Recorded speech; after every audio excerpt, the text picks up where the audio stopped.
March till June, there was about 6 or 7 of them that I could tell were not doing the stuff that I asked them to do. And there was no way for me to know other than drive to their house. And I don't even know where you live.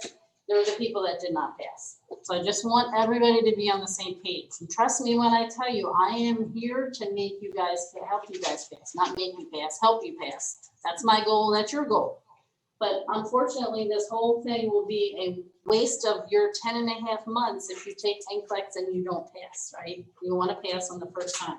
You can take it again, you're gonna pay $200. You're gonna wait 45 to 60 days to take it again. You may not pass the second time. I got somebody from 2 years ago that's taken it 3 times and has not passed because he sat right in that chair and slept.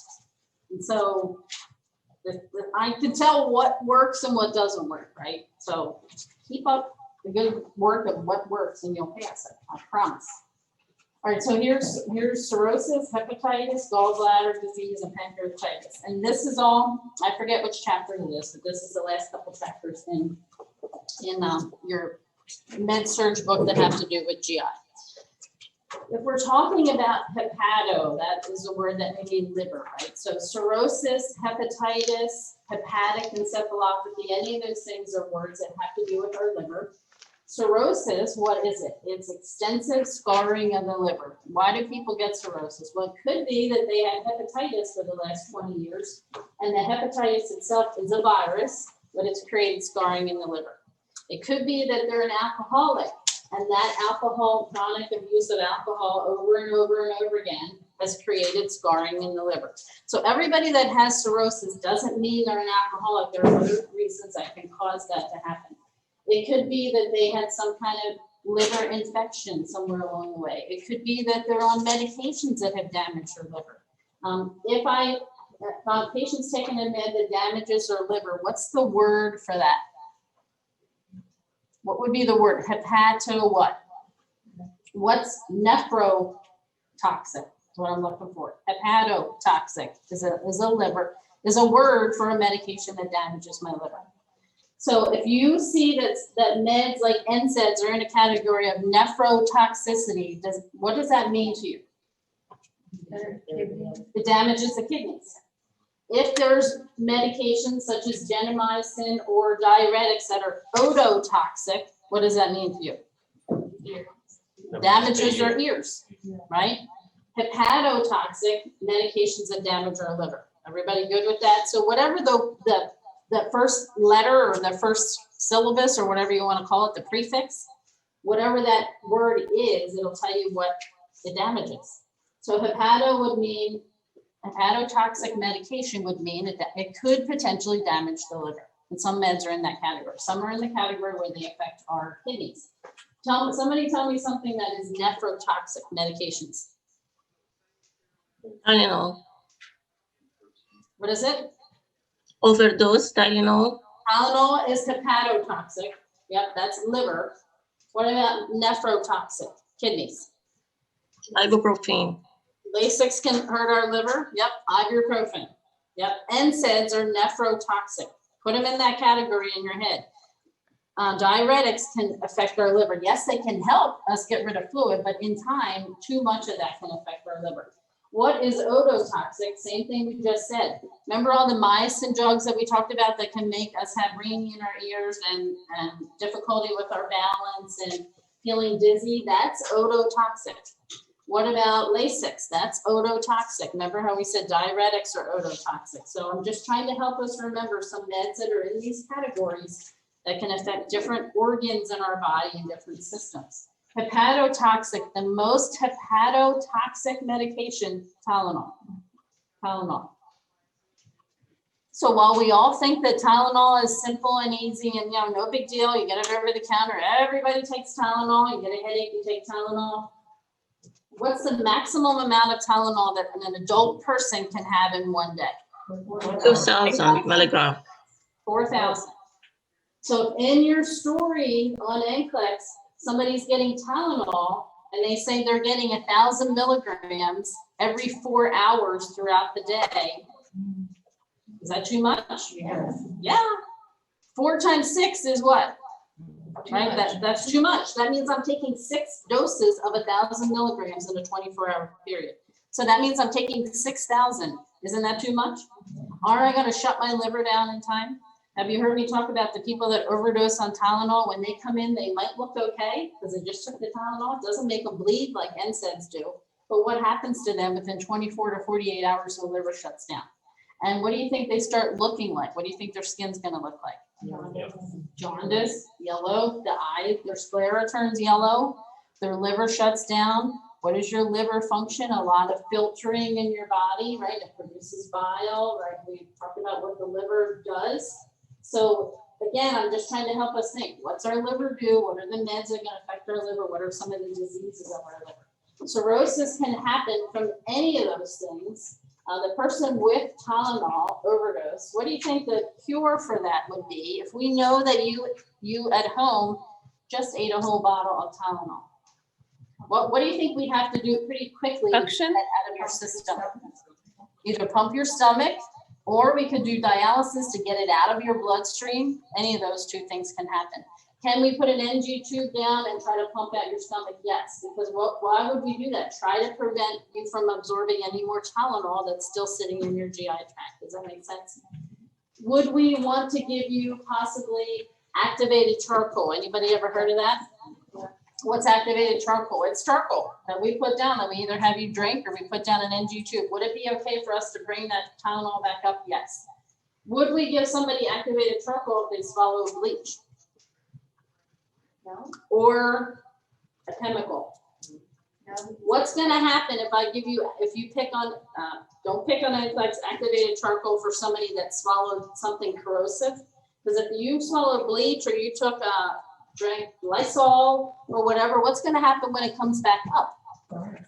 Same exact thing that happened when it went down, right? So just think about, what did the patient overdose on? Tylenol safe, not safe to be absorbed, but safe to come back up. Does that make sense? If the patient swallowed bleach, don't give them activated charcoal, because then when they throw it back up, what's happening as that bleach comes back up? It's burning on the way back up, just like it burned on the way down. Does that make sense? So just think about, what did they overdose on? If you call the Poison Control Center, they'll ask, what did the patient eat? What did that little kid eat or drink? Okay, tell me what it was. Is it safe for us to give you the activated charcoal, or to give you, anybody ever heard of something called syrup of ipecac? Okay, what is that for? That's to make somebody throw up. So don't pick that if they swallowed something that is going to be what we call caustic coming back up. So here, what's that? Syrup of ipecac, IPECAC. So there's a couple different meds that, like activated charcoal is one of them. Sometimes we have to give that through an NG tube if the patient won't swallow it. So again, just think about your patient with Tylenol, think about your patient overdosing, think about what's going to affect our liver, what are hepatotoxic medications. So cirrhosis is extensive scarring of the liver. Basically what happens, there's some kind of necrosis or some kind of injury to the liver over a long period of time. So this does not happen overnight. This is not Tylenol overdose. This is more like you've had hepatitis for a long time. You've been an alcoholic for a long time, and now this chronic alcohol use has affected your liver. Affects the liver's ability to handle the flow of bile. Remember, where do we make bile? In our liver. Where do we store it? In our gallbladder, right? So we can live without our gallbladder, but we can't live without some part of our liver. The one thing about our liver, if we take out part of your liver because you have liver cancer, if you have cirrhosis, the one thing about the liver itself, it will regenerate. It actually it grows back. So people can have a partial section of their liver taken out, and usually within years and years, that part of that liver will grow back. Now, your brain or your heart, no, those organs don't grow back. So people can have cirrhosis, can have a portion, and it might be one lobe of the right side of the liver, and usually within time, that tissue regenerates and it grows back. It's one of the only organs in our body that does that. So again, think about what can happen to this patient with cirrhosis, extensive scarring. What if the bile duct, because that's the duct that goes from the liver to the gallbladder, what if that has chronic stones in it and it's blocked? Do you see how that's going to create scarring over the course of months and years, and potentially damage our liver? Normal blood flow through the liver is blocked. What else did we say? What's the thing that we said the other day? It's extensive inflammation around the liver creates what? It's just 2 words, and it creates excess pressure within the Portal hypertension. portal hypertension. You remember us talking about that the other day? So basically, what is that? That means that there's been some kind of inflammation, damage around the liver itself, to the tissue near the liver, tissue within inside the liver. It creates excess pressure. That excess pressure in the liver, what does it do and what does it look like in the rest of our body? Ascites filled with fluid. The patient is not metabolizing things the right way, not breaking down things. That bile duct might be blocked. And again, this portal hypertension happens over months and years. It doesn't just happen quickly. It's more of a long-term damage to the liver from something, viral, bacterial, whatever it might be.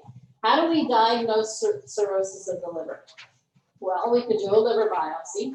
What do we say if the patient has a liver biopsy? Do we talk about what position we're going to put them on afterwards? On the side.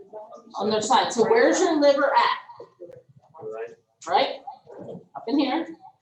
If my patient's going down for a liver biopsy, what do I have to do? Go back to the test that we talked about. Do they need an informed consent? Yeah. What are we worried about afterwards? What does our liver do? It creates a lot of clotting factors for us in our body. What's our biggest complication after a liver biopsy? Bleeding. Bleeding. What position do we put them on after the liver biopsy? On the right side. You remember us talking about it? Most of the things we always want to pick the opposite side. Liver is on the same side.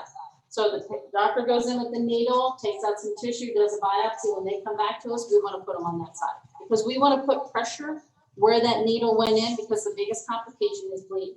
How are we going to know that they're bleeding inside if they had a liver biopsy? Because we're not going to see it. We're not going to see blood under the skin. What's the patient going to look like? It might start getting distended. What about our bowel sounds? We might not hear bowel sounds anymore. It might be so filled with fluid or blood. What about the patient's blood pressure? Where's that going to go? Up or down? Down if they're bleeding. Down if they're bleeding. Where's the heart rate going to go? Up if they're bleeding, right? It's the same principles of shock. So just think about it. My patient had a liver biopsy. I better worry about bleeding. What if my patient was taking Coumadin and now they're going to have a liver biopsy? What would I want to know before I did the liver biopsy? What lab? Their INR. Goes with Coumadin, right? So if their INR is 4 or 5 or 6, do you think they're going to do the liver biopsy? Nope, too high. Right? Everybody with me? This is how we critically think. What's the picture of the patient? What's happening with that? Why would we, some of these other tests that we're going to get, EGD, paracentesis, everybody okay with our prep for EGD, right? That was all back at the beginning of this section, like different diagnostic tests. Paracentesis, what is that?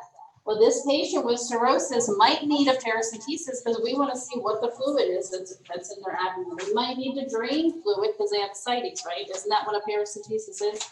So now they have portal hypertension, or they have cirrhosis, or they have scarring, and now we're going to send them down to get this procedure done to get rid of the excess fluid in their stomach.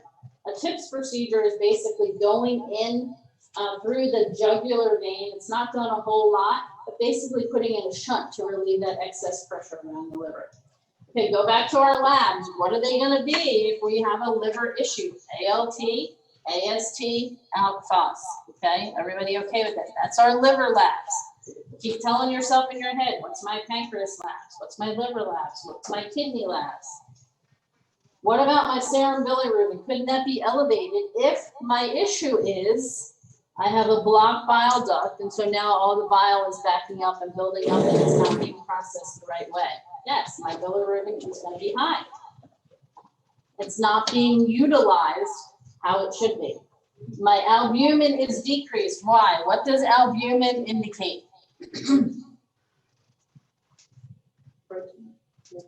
Your protein status, your nutritional status, right? That's what albumin tells us. This person with a damaged liver is not going to be very healthy. They're not going to be able to process proteins. They're not going to be able to break down things that they have in their diet. So their albumin is going to go down. When somebody's dehydrated or malnourished or sick, unable to keep fluids down and keep proteins processed and be able to eat food and process it the right way, their albumin is going to be decreased. Hospice patients, you remember me talking about hospice patients, we get an albumin level. What's our normal albumin level? What should it be? 3.5 to 5, 5.0. same like Same as potassium, right? Same exact numbers as potassium. That's how I always remembered it. 3.5 to 5. So somebody is, you see in the story, the patient has a decreased albumin. What does that mean? They're undernourished, malnourished, the nutritional status is poor. Why would that apply to a hospice patient? Well, what's happening with the hospice patient? They're dying. So they're not eating as much. Your sense of hunger is not there anymore. They're not keeping things down. This is an indication for us that things are getting worse and worse as your albumin goes down. So this is a liver patient as well. They're sick. They look sickly, and they are. So if you decrease albumin, it's usually because you're malnourished. Yes, most of the time. Yep, decreased albumin is an indication of our nutritional status. If you and I are eating every day and we're eating chicken and fish and meat and whatever, we're processing protein and we're drinking fluids and we're eating fruits and vegetables and we have things in our diet, our albumin is going to be 3.5 to 5. Somebody that's malnourished and deconditioned and dehydrated and their nutritional status is declining, albumin might start at 3.8 and then it goes down to 3.2 and then 2.9. Got the picture? It just starts decreasing as they get worse and worse and worse. That's one number that we look for with a hospice patient. If they were on hospice for 3 months and we wanted to continue, or they got to that 6-month mark and we said, hey, they need to continue because their albumin has went from 4 and it's now down to 2, right?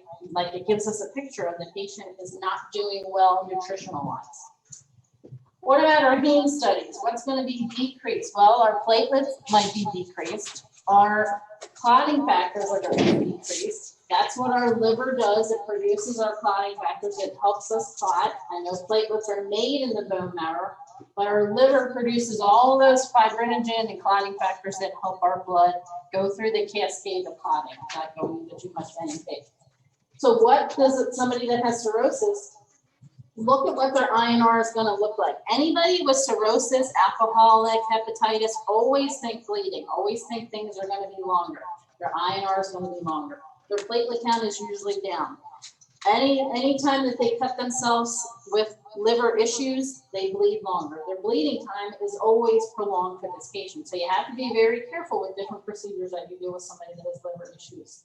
And then what's ammonia? What's normal ammonia level? 10 to 80. 10 to 80. So now it's going to be elevated because ammonia is a byproduct of our liver processing. So when it's not working, ammonia builds up in our system. So the person with high ammonia, what do they look like? Sleepy, lethargic, confused. They can have seizures. Remember saying ammonia affects your brain pretty quickly. So normally you see neurological symptoms. They can start having twitching. They can start having tremors. Any of those things can happen with a high ammonia level. So again, I'm just trying to help us think about what kind of labs are we looking for this patient? What are they going to look like? What do we expect to be elevated? Always think about bleeding. Think about their ammonia level. Our AST, ALT, yes, they're the liver enzymes, but other things are going to be out of whack as well. Okay, everybody okay with diagnostic tests? This is what you're going to be looking at when you take care of somebody that has cirrhosis or hepatitis or some kind of viral infection of their liver, or they overdosed on Tylenol, or something that they took affected their liver. These are the labs that we're going to look for and see. Because remember how we said last week, people come in with abdominal symptoms and it's really hard to tell what's happening with them because they're all kind of the same. Oh, my stomach hurts, it's distended, I'm not eating, I'm throwing up. Well, you can see one thing can create it, another thing can create it. How do we know specifically? It's by doing these tests, right? And figuring out if you have a liver issue, or you have a gallbladder issue, or you. So here's our risk factors. Again, alcohol is always at the top of the list. Everybody, you just learn that alcohol creates cirrhosis, and it does. But there are other things that can create it as well. It could be that the patient had hepatitis. Which form of hepatitis is fecal oral? Has nothing to do with blood or body fluids. A. A. E is also fecal oral. right? There's A, B, C, D, E, there's lots of different types. We only went over A, B, and C. The way to remember which ones are, A and E are vowels. They are caused from our vowels, right? A and E are vowels. They are created, the problem is within our vowels. B, C, and D, and we didn't talk about D a lot, are all blood and body fluids. And again, I'm just trying to help us remember because we went over hepatitis, remember, a long time ago in infection control. So A and E have vowels in them. They're caused by our bowels, meaning that you picked it up through drinking contaminated water, you touched contaminated stool, whatever. That's how you got that form of hepatitis. Again, is hepatitis viral or bacteria? It's all a virus. We're going to treat it with viral medications. It's not a bacterial infection, but this could be the reason why the patient has cirrhosis, because it had hepatitis for the last 10, 12, 15 years, whatever it might be. Biliary disease, what the heck does that even mean? That just means there's a blockage from your liver to your gallbladder. That's called your bile duct. That could be blocked. It could be that your gallbladder is not storing and not working and inflamed, and now that has created more inflammation and has backed up to your liver. So don't always think the cirrhosis or the liver issue is always just specific to the liver. Gallbladder can contribute to it as well, because they work together. Right-sided heart failure. Do you remember us saying right-sided heart failure is rest of the body? Left-sided is lungs. So now this patient has right-sided heart failure that's created all this fluid to build up on the rest of the body. And part of that rest of the body is around the liver, right? And that creates ascites. That's why they need the paracentesis back here, to get rid of the excess fluid that they might have. Chronic viral hepatitis, there it is again, we just talked about it. Damage to the liver caused by medications, toxins, infections. Substances, what are substances? Well, there's your cocaine, your heroin, all your drugs that are out there now that people are taking, they affect our liver. Medications, the biggest one is Tylenol. There's other things, but the most common one is Tylenol. So again, these are just some things that can create liver issues. It's not always drinking, it's other things as well. Here's some early symptoms that the patient has cirrhosis. And what is cirrhosis? Scarring of the liver. That's an easy way to remember what it is. We're going to have an enlarged liver. Well, how do we know? Well, when we palpate, we can feel that liver that's enlarged and swollen in their stomach. That's why we do palpation of their stomach. We can feel it. It's enlarged. It's tender when we press on it or palpate in that part of their abdomen. Jaundice is there.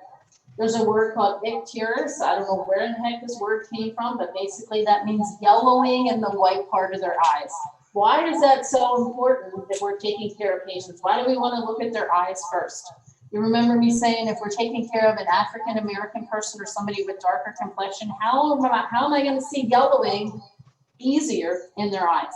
Because it's hard to tell with somebody with darker complexion skin, because you don't normally know what their skin tone looks like. Yellow is a little bit easier to see on a Caucasian person's skin. So icterus is the word that we're looking for yellowing of the sclera, the white part of the eye. Do we know what petechiae are by this point? Those little tiny red pinpoint lesions, many times around the chest or the trunk area. GI disturbance, there it is again. The patient feels like they want to throw up. They feel nauseous, they vomit. How many things create that? Lots of different things can create that issue. They lose weight, they feel tired. One thing with liver patients that happens a lot, they get pruritus. What is that? Itching. There's that word again that we say, why don't they just say itching? I don't know why they don't say itching. The word for severe itching is pruritus. Why does that happen? A lot of waste products build up in their skin. So kidney and liver patients in particular have dry, flaky skin. You ever taken care of a dialysis patient? They're usually not very moist skin. They're usually dry. Liver patients, same exact thing. So would we use oils for them? Sure. Would we put lotion on their skin? Yes. Knowing that they have a lot of waste products that build up in their skin. Would we use hot water to give them a bath? No. So just think about what your questions might be about, because this patient has itching and has very dry skin because of all the waste products that build up, because your liver's not working. Here's some later symptoms. In the beginning, the liver is enlarged and we can palpate it and it's tender. Later on, it actually kind of shrinks and becomes smaller. What's splenomegaly? What the heck does that even mean? The spleen is enlarged. What's ascites? Fluid in their abdomen. Anybody ever seen a picture of somebody with ascites that has all those like purple spider veins going through their stomach? You ever seen somebody that's pregnant that looks like they have a lot of excess veins in their stomach? It's because of all the extra fluids, and that's what it means by distended abdominal veins. Increased pressure on the portal system. What the heck does that mean? There's that portal hypertension that we were just talking about. Bleeding tendencies, this is what happens. Many times the liver patient, the thing that ends up killing them is they bleed from somewhere. They either bleed into their abdomen, that they hurt themselves and they bleed around their heart. Bleeding is a big concern for somebody with liver issues. They become anemic. They might have esophageal varices. They feel tired because they're anemic. The one thing that they also have clay-colored stools. Put a little star next to that. Why? Why do you think they have clay-colored stools? They're lacking bile in their stool. They're not producing bile. Isn't that what our liver does? So what kind of diet do you think that they probably need to be on? Low fat as well, right? Remember how we said the gallbladder patient doesn't store fat? These people, again, don't really tolerate a lot of fat products in their diet. The reason why you have color to your stool is because of the bile that's broken down and the bile that your body has made in order to process and break down the fat that you ate in your diet. So there's no bile in their stool. So light kind of tannish color stools, clay color. That's not normal. Tea-colored urine, why? Because there's excess bile that the kidneys can't keep up with, and there's very dark colored urine. So this is kind of your picture of your liver patient. Ascites, portal hypertension, they bleed a lot, they again become anemic, they feel tired, clay-colored stools, tea-colored urine. This is your liver patient.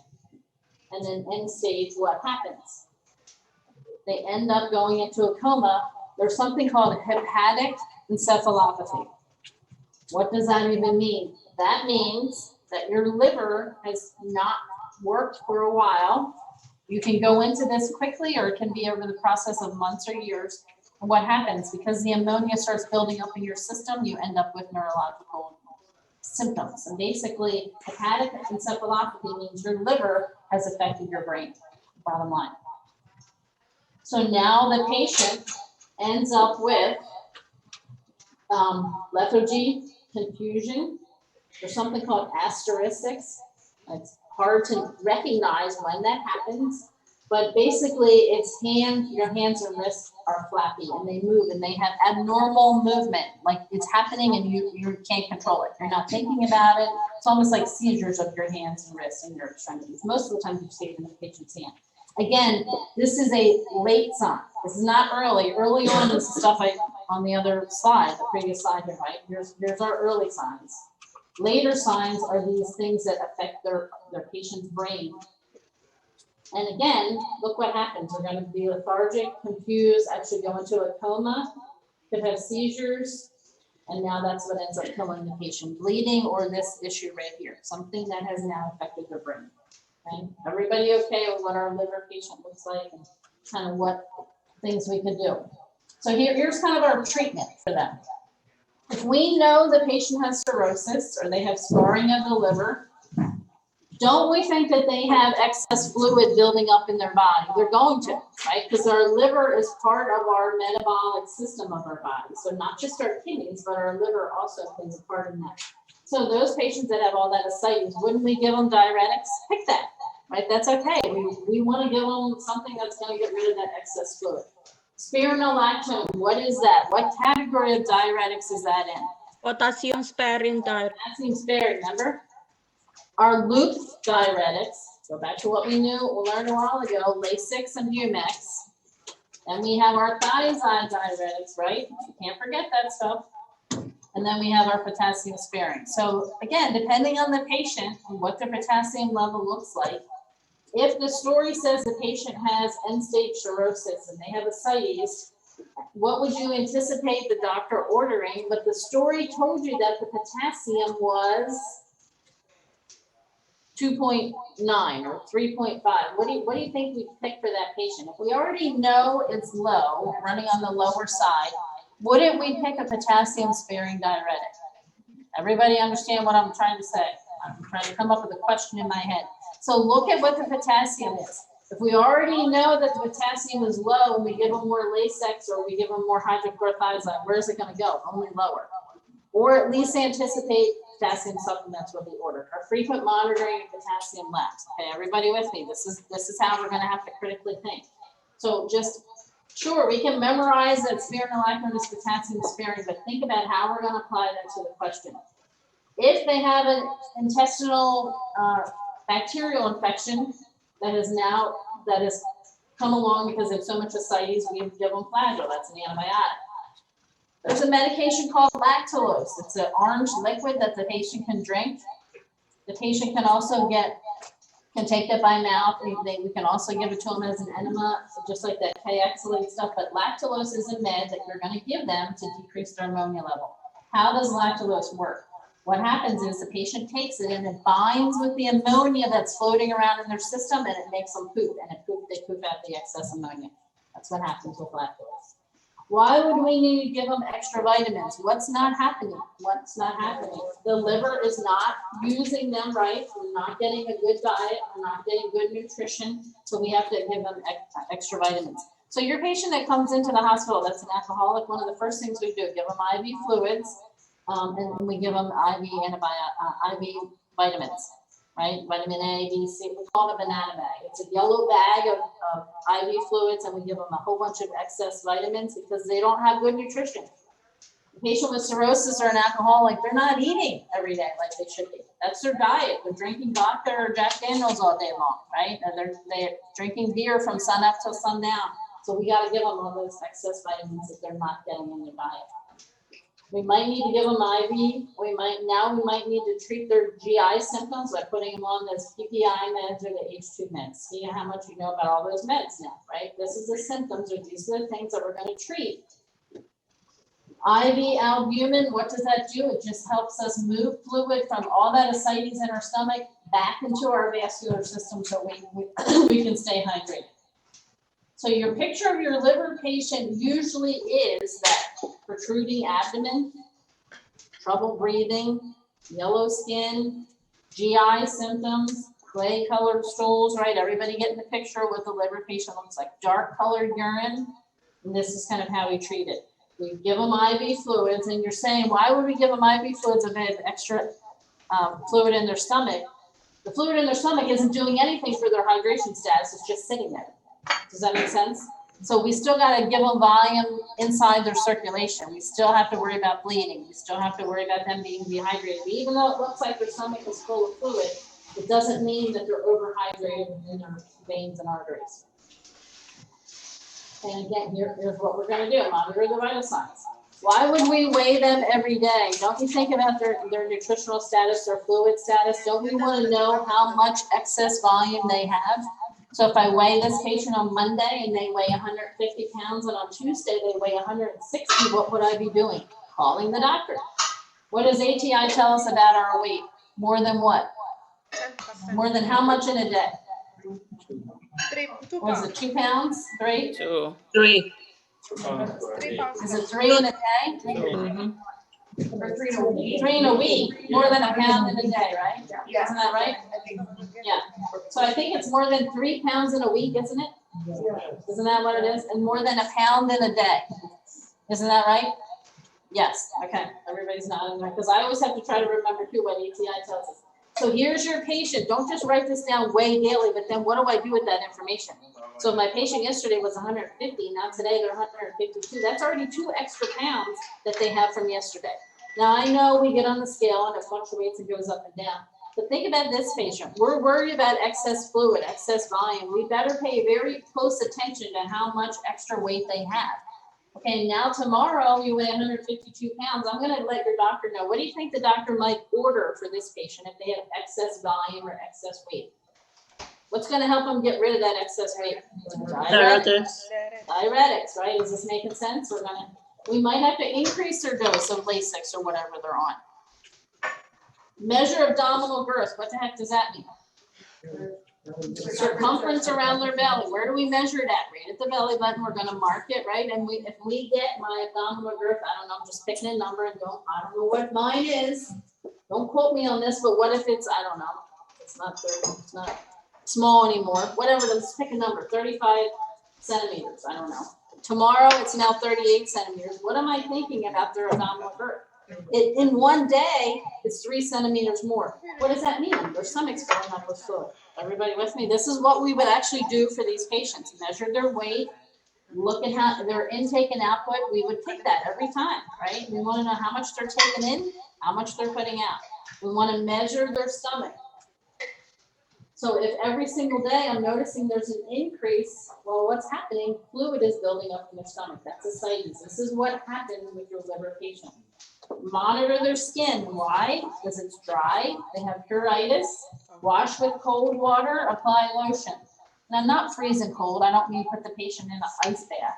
What I mean is don't use hot water. So you wouldn't recommend for them getting in the hot shower, because what happens when your skin's dry and you get in a hot shower? It might feel good at first, but what happens? It dries it out even more, right? So lotions are okay. Ointments are okay. Warm, tepid water, cooler water. That's what you would pick for this patient in real life. Monitor for bleeding, because we know they have bleeding issues. Avoid meds that affect the liver. So even though this patient has a headache, I would not pick Tylenol for them. What would I pick? Well, I have to be careful because now they have a chance for bleeding. So whatever you're giving to them, it's going to be lower dosages of the medication. You're obviously going to monitor them. Monitor their neurostatus. Why? Go back to what we just said. What happens in late stages? Confusion, lethargy, weakness, asterisks. It's a tremor movement of their hands. So we're going to monitor their neurostatus. High carb diet, high protein, low sodium diet, obviously less salt will hold on less fluid. Not a lot of fat because they're not really producing bile like they should be. When they eat, we want high protein, high carbs because they don't have a lot of energy and they need protein to help build up the tissues. And then again, paracentesis might be needed to get rid of fluid. Okay, this is just talking about hepatitis. What is it? Inflammation of the liver cells. So everybody understand the difference between cirrhosis and hepatitis. Cirrhosis is scarring of the liver. It can be caused by hepatitis. Hepatitis is a viral infection and it can cause cirrhosis. It doesn't always. It can be acute. It can be chronic. Viral hepatitis is always the most common type. And sometimes we don't always know. Here we are back Is there bacterial? I don't know. Most people have viral. Alright, I'm Yeah. just kidding. Here's type A. NCLEX sometimes they ask questions about which one have a vaccine. You remember us talking about that before? Have you ever seen questions about that come up? You just had one?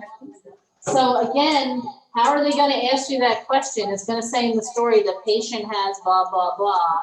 Anticipate a vaccine. Well, if you know they have C, there's no vaccine for C, right? You have to recognize A and B, yes, there is a vaccine to help prevent it. When is it recommended that people start getting hepatitis B? Right at birth. Remember, now that's what our series is. It's three different vaccines. You need 3 in order to provide build up immunity, right? It's not just one vaccine. Everybody with me? We know about hepatitis B, right? We all had to get provide proof that you had this before or decline to get the vaccine or whatever. How are you going to be exposed to this? Well, as a nurse, blood and body fluids you could potentially be exposed to. So it's recommended that you have the hepatitis B vaccine if you're going to be in healthcare or be around blood or body fluids. Again, how do we prevent A? Well, it's fecal oral, meaning it's contained in the stool or something you drink that's contaminated some way that you got into your system that way. It's not blood and body fluid. So again, hand washing is always going to be important, but more important for A. Is there a vaccine for A? Yes, there is. Vaccine for ages 2 and older. You don't get that at birth. This one is, you get it right at birth, usually. That's what's recommended. And you get it again at 2 months. And then again, I think at maybe 18 months, I want to say. I forget exactly when the third one is. Type C, is there a vaccine? No. What are we avoiding? What's high risk behavior mean? Drug Drug use, use. unprotected sex, right? That's our high-risk behaviors. Not protecting yourself, knowing that it's blood and body fluids, it has nothing to do with what you drink or coming in contact with stool. Again, can we use antiviral drugs? Yes, because almost all hepatitis, there might be a bacterial, but almost all of them are viral infections. Treat the symptoms for this. Can we recover from type A? Sure. Once we have B, hepatitis B and C, do we carry that? Yes. Now we've been exposed to that. We're going to carry that virus. Could we potentially infect someone else? Yes, we could. So you have to remember, C is worse. See, once you get C, a lot of times that creates that cirrhosis of the liver and creates scarring. So look at this chart, recognize which ones have vaccines, how are these spread, which one is fecal oral, it's A, is there a vaccine for it? Yes, there is. So this is how you get it. This is blood to blood usually, sharing needles, blood products. Remember we said before 1992, which is now becoming longer and longer ago, we didn't always screen for all the different types of hepatitis like they do now. Here's some symptoms that the patient will get for different types of hepatitis. Look down the bottom. Chances this will progress to cirrhosis. There's no chance with A. Usually you recover from A pretty easily. But look how 70% of the people with type C are going to end up with cirrhosis. So you can see there's really not a whole lot of hope, I guess you could call it that, for type C. Type B, only about 10%. Okay, here's a question. A nurse is collecting data from a client who has advanced cirrhosis. So that's end-stage cirrhosis, right? What are some of the things we're going to look for? Which of the following findings indicates the client is experiencing hepatic encephalopathy? I remember learning this word in nursing school and thinking, oh my gosh, that's a long word. What the heck does that even mean? That means that they have neuro symptoms based off of the ammonia level building up and it affecting their brain. Select all that apply. Are they going to have anorexia if they have hepatic encephalopathy? No, that's Is that a only. neuro symptom? Change in orientation. Yes. Everybody recognize what that even means. Their orientation level is different, right? What does that mean? Well, yesterday they were okay. Now today they're confused and they don't really know where they are. Asteristics, now that we know what that word is. Tremors. They have that. That's that flappy tremors of their hands. Ascites Early. I think. and feeder hepaticus. The heck is that? The fruity breath liver. Fruity breath. Liver breath. Fruity breath. Their breath smells bad. That's an end-stage cirrhosis neuro finding. So yes, that is kind of a musty odor or bad odor to their breath. So the three things that would be there: end stage, change in orientation, asteristics, that's that flappy hands, and then the feeder hepaticus. Well, I had no idea where they came up with these words from, but that's fruity breath or musty odor to their breath. That's all end stage neuro changes. That's what hepatic encephalopathy is. So if the patient has those things, what do we expect that it's gonna happen? Probably they're gonna die because it's end stage, and these things are what is, unless we can get them a liver transplant, right? And Miss Denise won't mind me telling you because she we talked about it before. She had a liver transplant last January. She was in clinical last fall, not this past fall, but the previous fall. And I went to Manor Care, and she's like, it just came on just like that from a very unusual strain of hepatitis that she had picked up. And so she had a viral infection. One Wednesday at Manor Care, I went there and I was like, are you okay? She seemed a little confused that day. She started developing hepatic encephalopathy. Her skin started turning kind of yellow. This was a Wednesday, and the next day I called her and I said, are you okay? Yeah, I'm okay, I'm fine. The following Wednesday, I went back to Manor Care because I was like, what? I just want to check on her skin was yellow, her stomach was distended. She was so sleepy. She was sitting in Manor Care in the dining room. I'm so tired today, so can the students go home early? And I said, you need to get yourself checked out. You have something going on with your liver. Yeah, but I can't get an appointment at Christiana for 2 months. I said, Denise, you need to go now. You got this sick in a matter of 7 days. So that was November, December. By the middle of December, she was on a transplant list and she went up to Einstein and got a transplant last January. So it's not, I'm not telling you her she talked about it last year to the students know. But it's amazing how well she's doing. But you can see these changes in her with her skin, her orientation, her size of her stomach. She's like, my urine looks like tea. She had all the symptoms. And luckily she was able to get a liver and she now follows up at Einstein all the time. Because now that she had a liver, she has to take certain medications, anti-rejection meds, the rest of her life, lots of labs that have to be done. But again, this was, right in front of our faces, all these things that were happening. She was, how Christiana is when you're trying to get an appointment to get in with somebody, right? And they don't know what you look like on the outside. Well, we can give you something 8 weeks. I said, Denise, you need to get checked now. Because I was so worried about her. I was like, you need to go home. I was worried she was even going to get home that day. That's how sick she looked that quick in a matter of days. So again, this would be your treatment for somebody in those stages, liver transplant, and that's not always available. But when it is, you get graded and figure out how really sick you are and how likely you will recover.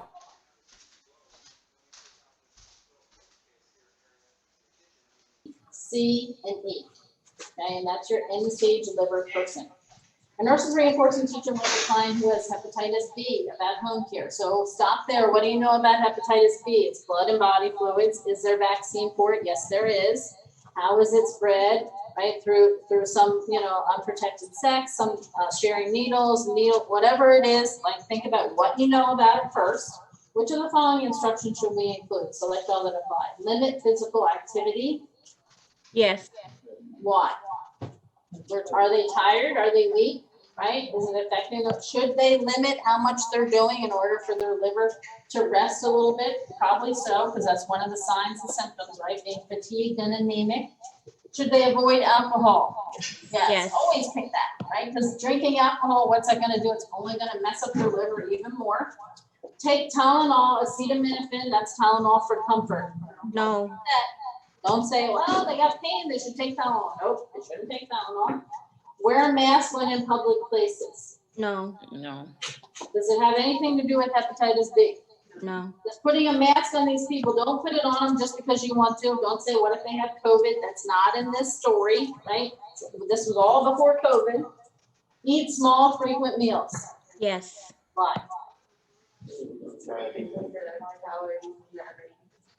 They need energy, they need high carbs, they need protein.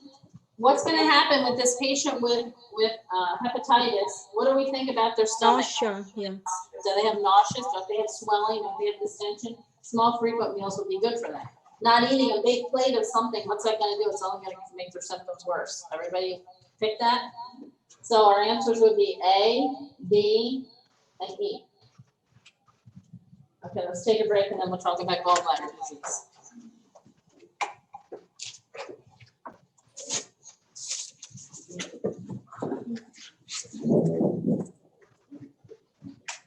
Everybody turn in your packets up here so I can check you off on them.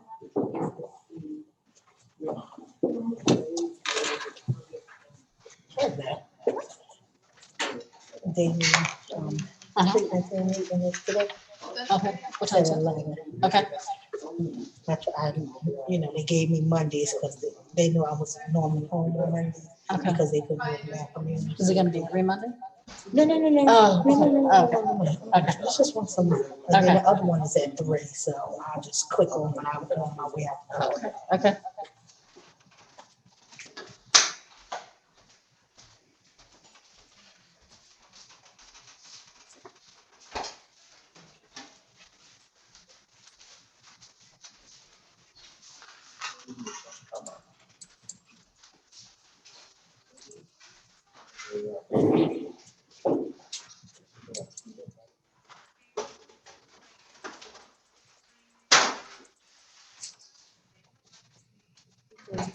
Mm-hmm.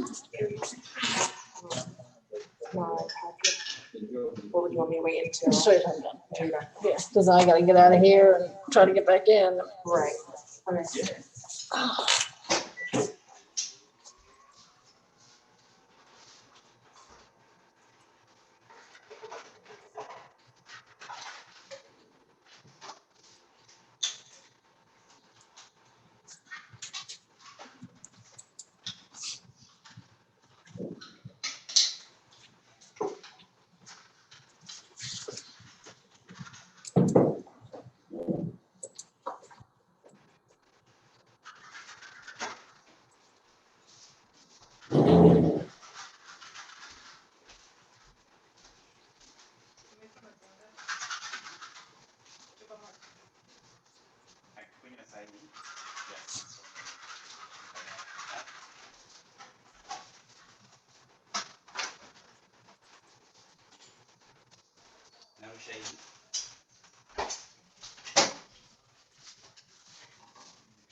What, is it cold in here? Because I know if you're not reading. It can't be heat. What's it say over there? 67. 67. Oh, 67. 67. Since when did 60 something become the new norm? Maybe every day 60 something. 60 something? I'm done.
It's just plain, is it?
But I'm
Kuna kaishike?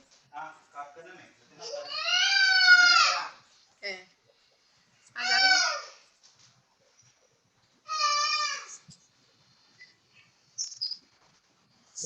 Everybody back on it, huh?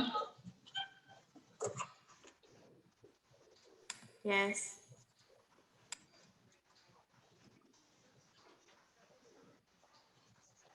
All right, so just to review what we were just talking about, hepatitis.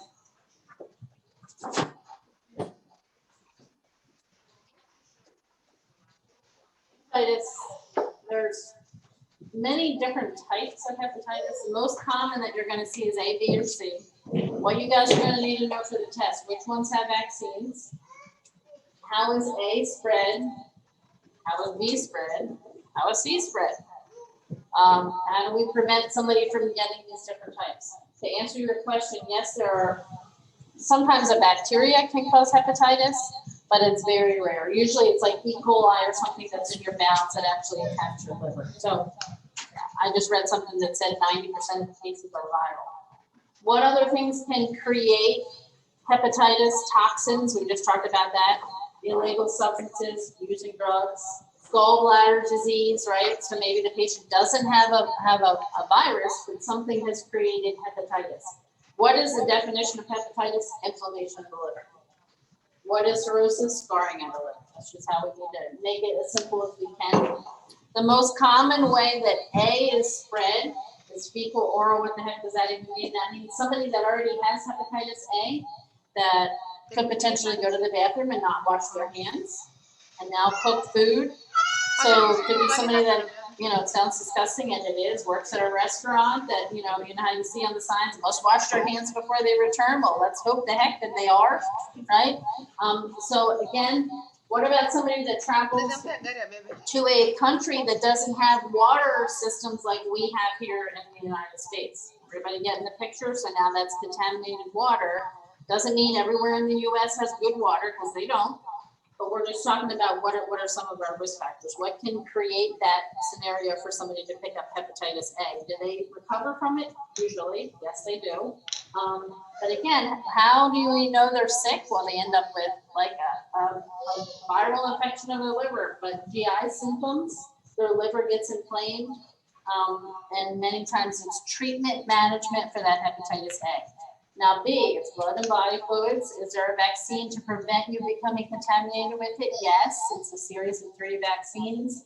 Does that usually create cirrhosis or scarring of the liver? No, only about 10% of the time.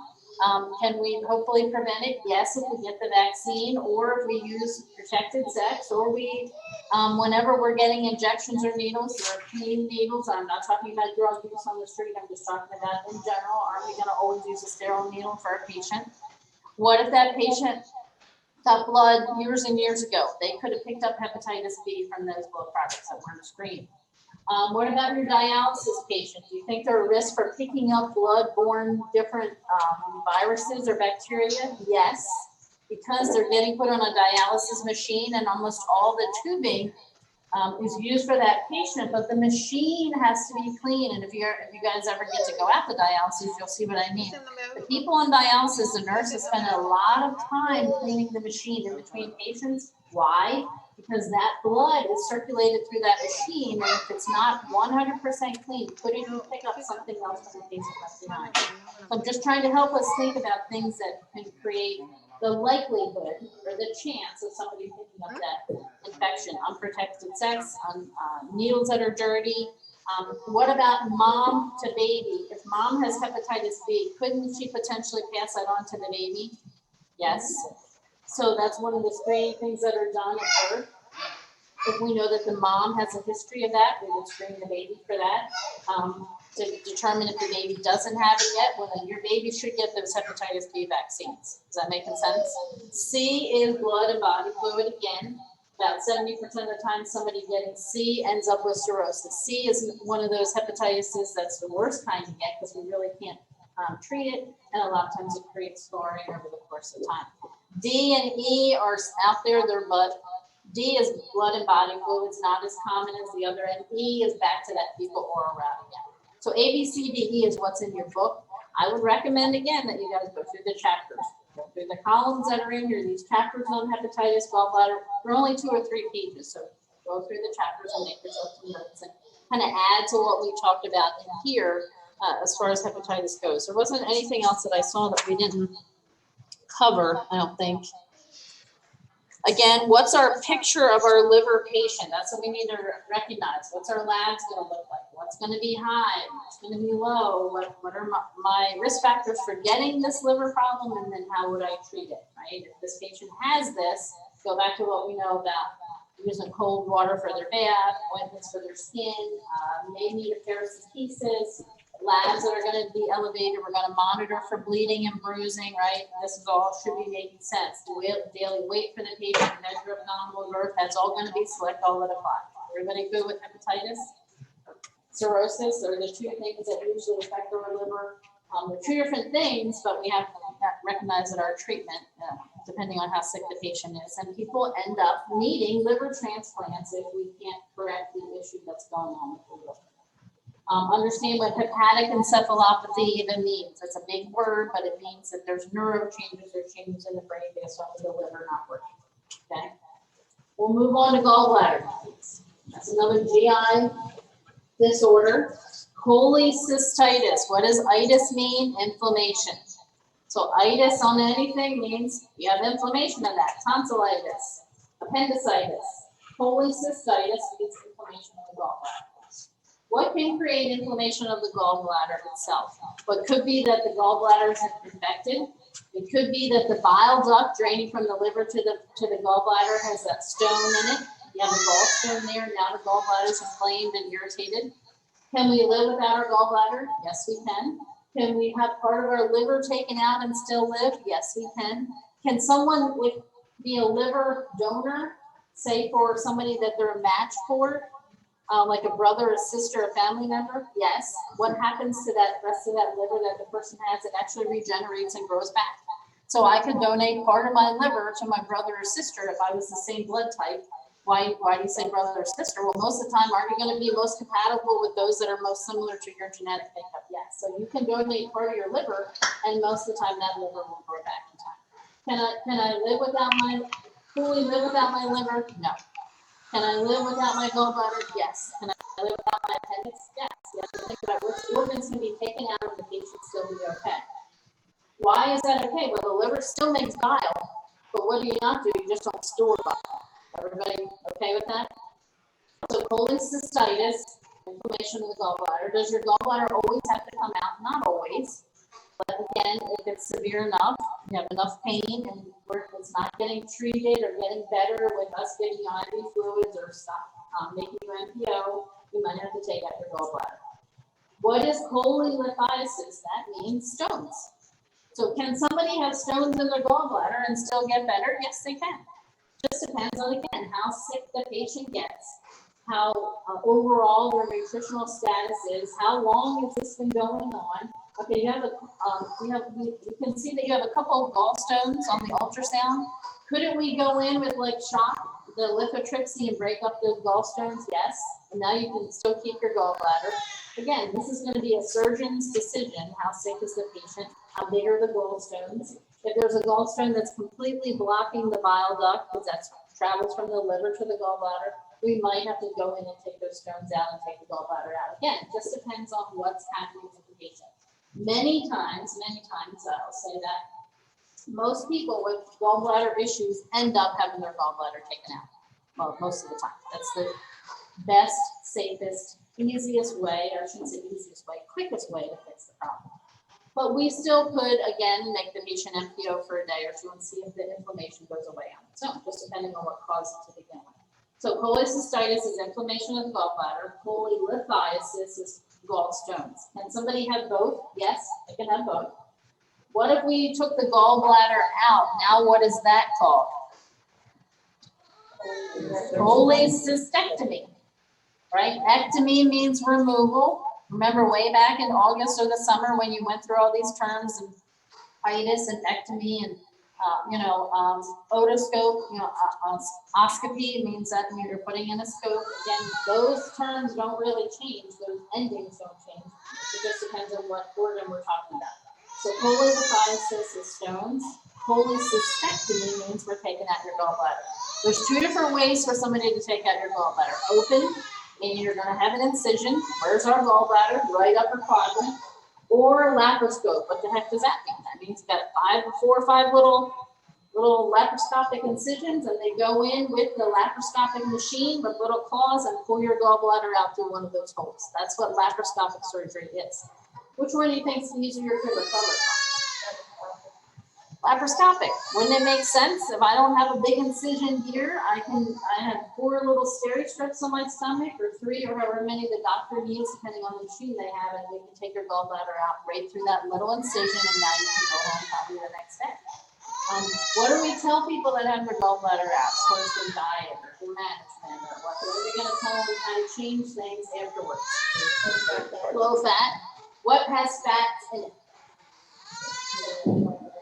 Red meat, fast food, desserts, fried foods, right? Aren't those the things that have all high fat content? Is it okay for these people to eat fruits and vegetables? Yes, low fat, right? Is it okay for them to have salads and grains and stuff? Yes, low fat, right? You just have to think about how should they change their diet afterwards, because their gallbladder, if it's not there anymore, they can't store bile. So we just need to recognize what our gallbladder does and what bile does. It breaks down fat. So here's some people that are higher risk for gallbladder disease. It's usually female, and again, doesn't mean males can't get it. It's just the typical picture presentation that we usually see. Usually a little bit over 40, 50s. Usually obese or overweight. So I always remember this from nursing school: female, fat, and over 40, 3S. And that puts us at higher risk for gallbladder disease. Now, that doesn't mean somebody that's 20, that's a man, can't get gallbladder disease, but this is usually the person that we see. Now, where do they have the pain at when they have gallbladder disease? Right upper quadrant, and then it goes to the shoulder. Yep. Does it always go to the shoulder? No, but that's called referred pain. It starts here, and they end up sometimes coming in saying, I have this sharp pain in my shoulder. It's all, I had nausea 2 days ago, and now I've got this pain up here. A lot of times there's a lot of gas and pressure buildup in that right upper quadrant and help you open their arm. How do we know? What do we ask them? Well, we can recognize that females are higher risk. Females that are a little bit over 40 or a little bit older, typically fat, meaning overweight. High fat diet, meaning I eat a lot of fast foods, I eat a lot of fat products, I eat a lot of red meat. What's your diet normally look like? Well, do you eat a lot of fruits and vegetables? No, I can't stand them, I don't like eating them. That's what they say to us, right? This is the picture of the person. High fat diet. If there is a family tendency for somebody in my family had their gallbladder taken out, the diabetic patient, higher risk for gallbladder disease. And then Native American and Hispanic American are higher likelihood to have problems with their gallbladder. So again, just paint in your mind a picture of somebody that's higher risk for gallbladder disease. Here's their symptoms. Right upper quadrant pain often radiates to the shoulder. What's epigastric pain mean? Where's that? Where's your epigastric area? Right in here. Your stomach, kind of mid to upper stomach. That's the epigastric region. Nausea and vomiting. What happens after they eat? What do you think is going to happen after this person who doesn't know that they have gallbladder disease yet, but they just went and had a Wendy's burger and some fries? High fat or low fat? Tastes good or doesn't taste good? Right. So what do you think happens to them after they eat this high fat diet? You think their pain gets worse or it gets better? It gets worse. It gets worse. Why? Because they just had fat in their diet. So about a half hour after they eat this high fat diet, what happens to them? Oh my gosh, that's when they come into the ER. Okay, this is what I had today, this morning, whatever, for lunch, and now my pain is so much worse. It's in my right side. I feel sick. I want to throw up. Have you eaten anything recently? Well, I just went to McDonald's for lunch. Well, there's your trigger, right? And don't think everybody that goes to McDonald's is going to have a gallbladder issue. But if they have a gallbladder problem, doesn't it make sense that it's going to get worse if they eat that high fat diet? So this is what they tell us. So dietary fat intolerance. What else has fat in it besides like the red meat and the fast foods? What about milk products? Don't dairy products have a lot of fat in them? So it could be that they just had, milk or yogurt or something that triggered it. Lots of milk, fatty products in their diet, and then they get that increase in pain. Murphy sign, what is that? Pain on inspiration when I push on the gallbladder. That's what Murphy's sign is. Anybody seen a question about that come up or seen a ATI talk about that? It was on. Good answer. Oh, you got it on the path. So what is it? Pain. Okay, this is the doctor. He is the nurse pushing in where the gallbladder is, right upper quadrant. Okay, and I'm pushing here. Take a deep breath for me. The patient's yelling and screaming in pain. That's Murphy's sign. Right? That's just because normally if I push here and then you take a deep breath, does that really hurt you? No. Shut up, unless there's something wrong with your gallbladder. So that's what Murphy's sign is. So if you see something complex or ATI, this is what it is. Pain when you're pushing in, you're pumping, and again, you don't have to push real hard. It'll take a patient to take a deep breath when they really have excruciating pain. Jaundice, why? Why would they get jaundice? Well, at the bottom of the blood. What did I say?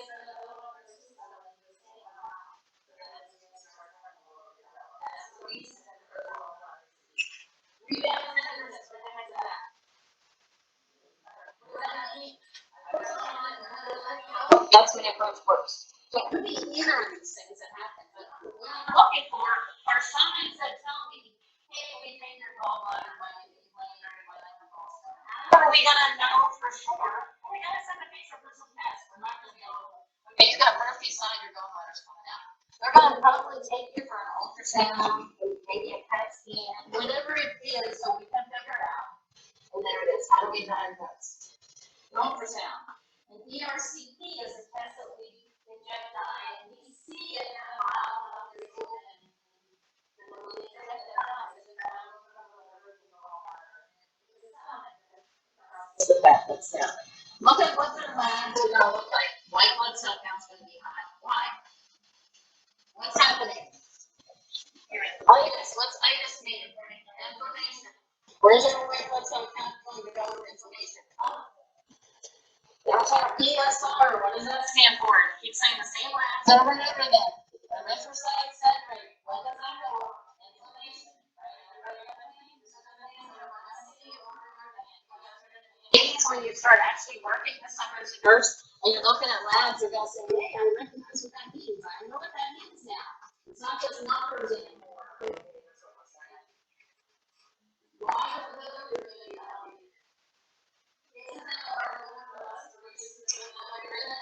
gallbladder stores it, so our gallbladder's inflamed and irritated. Is it really working right? Is it overproducing bilirubin? Yes, it is. We're not processing food and fat. So all those levels become elevated. White blood cell count, set rates elevated because of inflammation. What's our total bilirubin level supposed to be? 0.3 to 1.0. Total billing in our, so how do we get that? We stick a patient. We get that. The total bilirubin level. Now remember I said you can have a urine bilirubin level. Never remember you can dip that paper into the urine and it can be high or ways we can check it. Total bilirubin level 0.8 to 1.0 or 1.2. Similar to creatinine. Never know whether creatinine or that's how I always remember. Somewhere similar to that 0.8 to 1.0.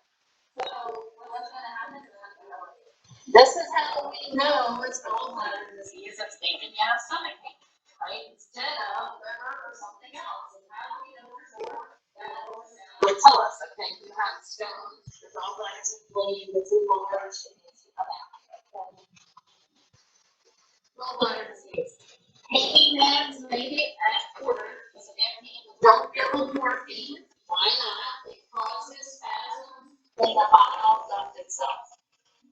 Remember how we said before, be careful with morphine with the viral pain. Sometimes mask what's there, and sometimes creates more problems. So no morphine for that. What's lithotripsy? The wave shock. So it's shock waves, basically. If I send my patient for an ultrasound and it comes back showing that they have gallstones, if they're piled up. I can, the doctor can now take for something called lithotripsy, where through the skin, they send shockwaves and break up those gallstones. Wouldn't that be better for a patient than having had the gallbladder out? We recognize that the stones are what created it, right? So we break up those stones, they break into small pieces, and then they get processed through our body. Now remember, there's a risk for breaking up stones. That's one of those risks you could travel somewhere else. Usually it doesn't. It's very, very minor. But and we monitor the patient, and they actually end up excreting those stones out. There's chloride in the air. Well, it's the second thing usually is the oxygen. What is that? Creating pain and problems for us. Monitor intake and output, monitor their electrolytes, maintain a low-fat diet.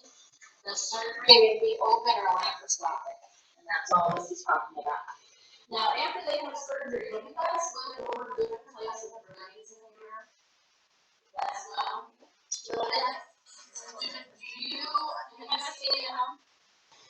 You see what's this called? Jackson Bird. So the people with gallbladder disease might end up with this drain. Where is it going? Usually it's put into the bottom or around the gallbladder itself. There's another type of drain. I don't have that here, but I'll show you a picture of it. Called a T-tube. Write this down. A T-tube is what we use for gallbladder disease most of the time. That's the type of drain. Where is this JP gonna go? Where does that go when it's all inflamed and irritated and there's a lot of fluid surrounding the gallbladder in your right upper quadrant? And the doctor takes you for an open cholecystectomy. So what's that even mean? There's an incision, they took out the gallbladder, they leave this tube behind. What do we know about a JP drain in real life, but on NCLEX that we're gonna pick? What do we have to do? What's our sequence of using this thing? We're gonna squeeze this first, ever? If you don't squeeze it first, you just leave it open, you put the cap on, guess what it's not doing? So there's no suction. That's what you're gonna make worse. All that information that's around the gallbladder. Everybody with me? This is the JP drain. Keep the cap off, squeeze it, put the cap back on, and now what do I have? I suction. And here, because it's not cultured in anywhere, but this would be inside of the patient, and it's actually treated by inside. You might be 3, 4 days. How often am I doing this? Well, every 4 hours. Should this thing be filling up within just a couple hours? No. No. Should it slow down as the inflammation gets better? Yes. If all of a sudden 2 or 3 days later, it's it's full again, guess what you know? There's something going wrong. It's not draining around the gallbladder. Everybody okay with good JP drainage? Can we practice this in the lab? Think that you're going to reconstitute. That's the word that you might see on NCLEX. What does that even mean? Squeeze this first and then put the cap on. If you don't squeeze this first, what we've done is more problems for the patient. So that's a JP drain. That might be in the patient that has gallbladder disease. The most likely drain you're going to see is from a T-tube. Do you think the patient with an laparoscopic only cholecystectomy is going to have any of these drains? Probably not. That's pretty simple. Then you took it out. Patients are covering. It's usually the patient that maybe has been sick for 2 or 3, 5 days, 7 days, and didn't think to come to the hospital. I thought I did better on my own. And now we see an ultrasound health record information infection. We're the ones that usually have them drain. So most have a T-tube. Monitor the drainage of the T-tube. Are we unexpected? Yes, that's the purpose of it being in there. Keep it below the level of the gallbladder. Same as the chest tube, right? You don't want to hold the T-tube drain up here because nothing's going to happen. It's all going to go back into or right around the gallbladder. Where does the T-tube sit? Let me find the picture. This is the gallbladder. See, this kind of tube it almost looks like this. This is a cirrhosis, and it's just like a rubbery kind of tube. But at the tip of the T-tube is a tape. And that tape sits in the bile duct. What do you think it drains out? Bile. What are we not going to build up over and over again because our gallbladder's inflamed and irritated? Bile. So we put the T-tube in, and the patient goes home with it, actually. And it stays in for about 2 or 3 weeks. While the gallbladder is healing. Everything okay? What's happening here? So you might have to take care of somebody that has a T-tube in. Now this is a penrose. It's a little bit different. But the T-tube looks like this. It just has a T at the bottom. So how does this get put in? It's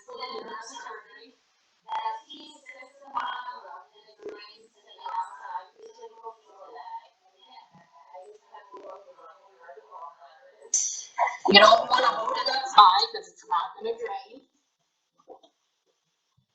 So again, we're emptying it, record the drainage amount. Look how much you can put out, like 800, 1,000 mLs in 24 hours. That would be okay. So don't think, oh my gosh, it's too much. If it's greater than 1,200 in 24 hours, that's too much. So a T2, the purpose of it is to drain. Is to drain the vial that's in here. You don't irrigate it. What the heck does that mean? Well, this is the part that's on the outside.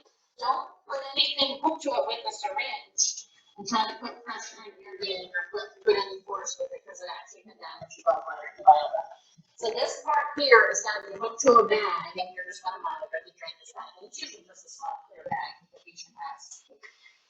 Why is this even important? Well, look how long it stays in, 1 to 3 weeks. Do you think every person that has a drain unit stays in the hospital for 3 weeks? No.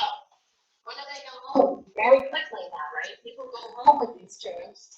So you will have to do education possibly, or maybe you get somebody back for long-term care that has a teacher that you can't say, I don't know what the heck this is. It's usually used for gallbladder surgery. It can drain up to 1,200 milliliters. That's a lot for a drainage tube in 24 hours. We don't irrigate it.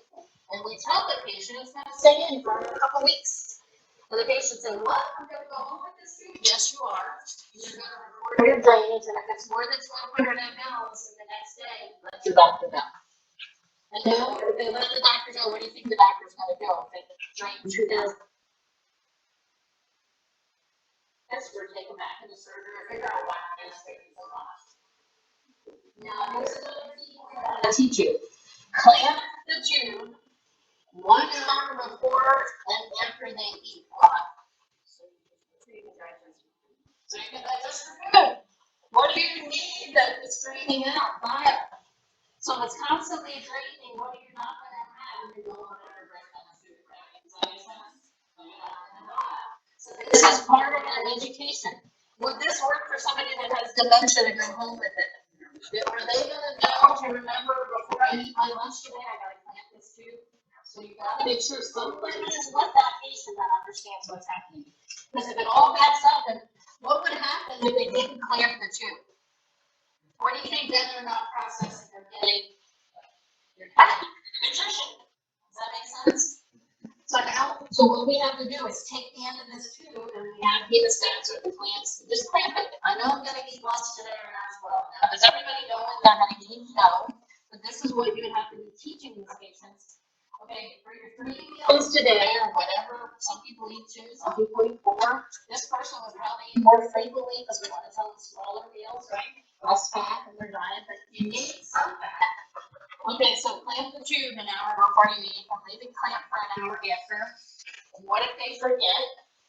Well, then they're probably going to end up starting to feel a little nauseous or sick, right? And it will kind of be a reminder to them, hey, I forgot to unclamp the tube. So this is important education when we tell somebody what the T-tube. The T-tube is usually used for gallbladder.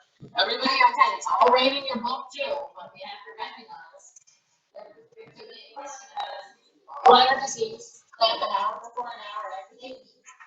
If it's draining 800, well, that's okay. That's all right. Should it decrease in the amount of drainage over the course of 1, 2, 3 weeks? Yes. Does not gallbladder heal working properly? And I'm not really irrigated. So everybody okay with the tube? Normally the tube can drain up to 500 mLs in the first hour. But again, more than 1,200 in 24 hours is too much. And then the drainage will decrease again 2 to 3 to 5 days later. Monitor drainage. It may be blood change initially and then kind of change to a greenish brown because what are we draining? Bile. And that's what bile looks like. So here's our teaching. What other thing do you think about the skin around the tube? What do you think about the secretions? Do you think they're acidic or alkaline? They're more acidic. We're talking about the GI tract. So what do we have to worry about? Make sure the skin around that tube is not getting red and irritated. Everybody with me? Clamp 1 hour AC. What does AC mean? What's AC mean? What does PC mean? After meals. So if it says that, what we can do is so like 1 hour AC and 1 hour AC, so that it's a summer or whatever, pacing means after meals. So 1 hour before, 1 hour after. is Typically what we tell people. And then again, if they start getting sick afterwards, unplanned the tube. And usually you have it in 7 days, 10 days, 14 days, whatever it is that the doctor prescribes for that patient. We're gonna go home. See how it looks like this one, but it has a T at the bottom, and that T part is on the C up here. The T section is gonna sit right in the bottom. That's the purpose of it. So here's our diet. This is the important part for the gallbladder person. Low fat, so reduce your dairy products, chocolate, gravies have a lot of fat in them. Everything that we like and tastes good has a lot of fat, right? Avoid gas-forming foods, and there's your beans, cabbage, reduce your weight, take fat-soluble vitamins because you're not processing fat like we did in the beginning. This is what we're going to tell the patient. So nurses reviewing nutrition for a patient who has cholecystitis. Now we know what that means. It's inflammation of the gallbladder. So we should be thinking low-fat diet for this person. The nurse should identify that which of the following food choices is most likely to trigger this. So what does this mean? Which one of these is going to trigger the patient with cholecystitis going to make brownies or the brownie, the fruit, the grilled turkey, or the baked potato? Brownie. And don't say, oh my God, the baked potato has sour cream and butter. Nobody said that, right? Like seriously, don't add anything to it, because sometimes we think, oh yeah, most baked potatoes have it, blah, blah, blah. It doesn't say that. Look for the thing that is most beneficial. And nurses reviewing discharges was post-op following open cholecystectomy with a T-tube. So there it is. That's the T-tube. They had an open chole. They took out the gallbladder through an incision. Which instructions are we going to include? So they're going to apply. Take baths rather than showers. No.